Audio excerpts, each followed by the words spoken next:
خواب کے اندر مردے کو کوئی چیز دینا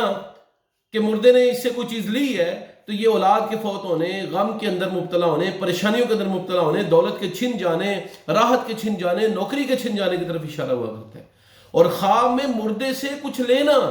کہ زندہ آدمی نے خواب کے اندر مردے سے کچھ لیا ہے، تو یہ نیکی کی، تقوی کی، طہارت کی، پاکی کی، پاکیزگی کی، اچھائی کی، راحت کی، سکون کی، چین کی علامت ہے۔ اس بات کی علامت ہے کہ ایسے آدمی کو سکھ نصیب ہوگا اور اس آدمی کی تمام تکالیف ٹل جائیں گی۔ بیمار ہے تو شفا یاب ہوگا، مصیبت میں مصیبت دور ہو جائے گی، جادو چلا ہے تو وہ ختم ہو جائے گا، دعا قبول نہیں ہو رہی تو وہ قبول ہوگی، مصیبت میں ہے تو وہ راحت میں بدل جائے گی، قرض ہے تو وہ ادا ہو جائے گا، پریشان ہے تو پریشانی دور ہو جائے گی۔ یہ تمام تعبیرات خواب کی اس صورت میں ہیں جب آدمی نے اپنے کسی قریبی رشتہ دار سے کوئی چیز خواب میں لی جبکہ وہ رشتہ دار فوت ہو چکا ہے۔ اگر اس سے انگوٹھی لی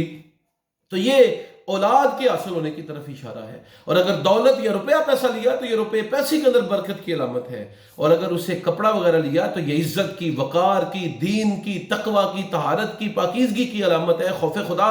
اور نیکی کی علامت ہے۔ تو خواب کے اندر مردہ رشتہ داروں کو اچھی صورت میں دیکھنا یہ اچھا ہے، بری صورت میں دیکھنا یہ برا ہے، اور خواب کے اندر مردہ رشتہ داروں کے ساتھ معانقہ کرنا، ان کے گلے ملنا یہ درازی عمر کی علامت ہے، ان سے کچھ لینا